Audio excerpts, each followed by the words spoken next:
चतुर्वेदी है और मैं बॉम्बे में 2 साल से एज ए एडवोकेट प्रैक्टिस कर रहा हूँ। डॉक्टर साहब, सबसे पहले मैं आपको प्रणाम करना चाहता हूँ कि आप इस्लाम को इतने प्रैक्टिकल तरीके से और प्रॉपर तरीके से इस्लाम जो आवाम है उसमें उसकी अवेयरनेस फैला रहे हैं। इसके लिए सबसे पहले मैं आपको प्रणाम करना चाहूँगा तहे दिल से।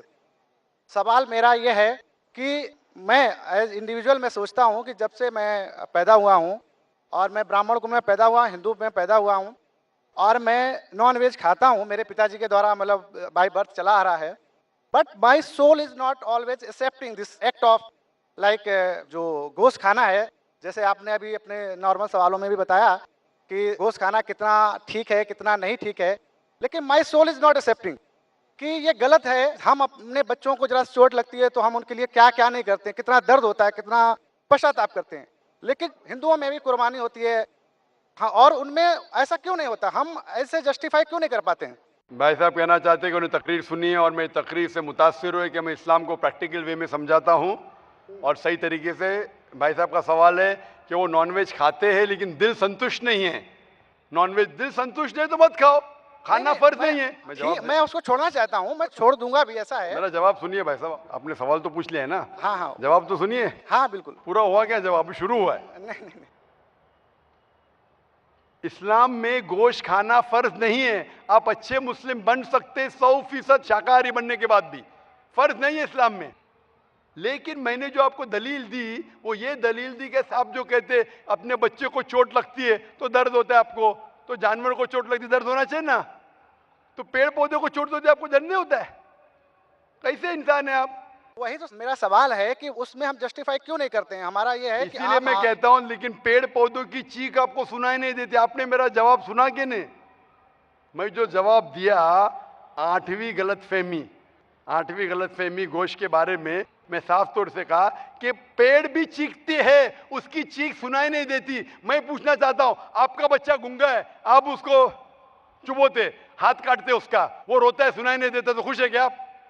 मैं खुश नहीं हूं, इसीलिए तो मेरा समाधान मैं इसलिए आपसे बोलता हूं मैं तो आप भाजीपाला क्यों खाएंगे? फिर भाजीपाला भी मत खाओ। आप जिएंगे कैसा?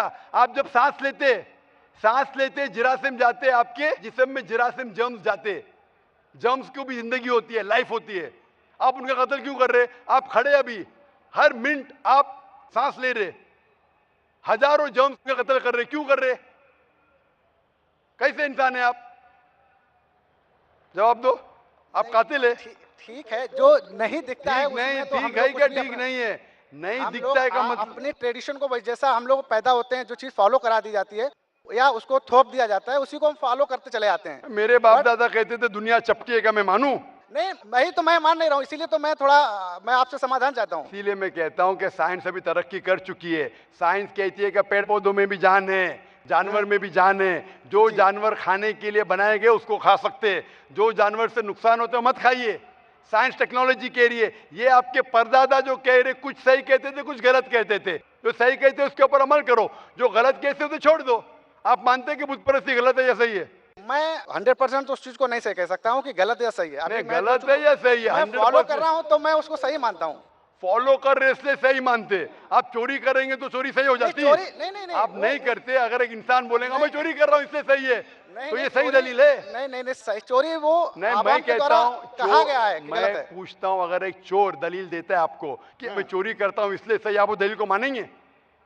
तो वो समाज के द्वारा बता दिया गया कि चोरी गलत है, इसलिए हम उसको गलत, क्योंकि उसमें आपके किताब में साफ तौर से किसी का अहित होता है, किसी का अहित होता है। भाई साहब, आपकी किताबों में साफ तौर से लिखा गया है कि मूर्ति पूजा गलत है, बुत परस्ती गलत, फिर भी आप कर रहे। मुझे सर उतना अवेयर होता तो मैं यहाँ क्यों आता? इतना मनुष्य में आप अगर आ गए इधर तो अभी पूछ रहा हूँ, अभी अवेयरनेस आया कि नहीं? अभी आप 3 घंटे से इधर है, अभी आप अवेयर नहीं होंगे तो आने का फायदा क्या आपके? आप इतने घंटे से है इधर, मेरी तकरीर सुन चुके हैं, सवाल जवाब सुन चुके, इतने हवाले दिया, मैं चैप्टर नंबर वर्स नंबर वेद का, उपनिषद का वो मैंने लिखा अभी माशा लिख लिए। तो अभी आपको यकीन हुआ कि मूर्ति पूजा गलत है? गलत इमेजिनरी चीज को मैं गलत तो नहीं मान सकता। आप घर पे जाके तहकीक कीजिए भाई साहब, घर पे जाके तहकीक कीजिए और तर्जुमा पढ़िए वेद का, आपके उपनिषद का, और मैं कहूंगा कुरान मजीद का तर्जुमा भी पढ़िए। तर्जुमा के जरिए इंशाल्लाह हिदायत पाएंगे। जी जरूर। Hope the answer the question.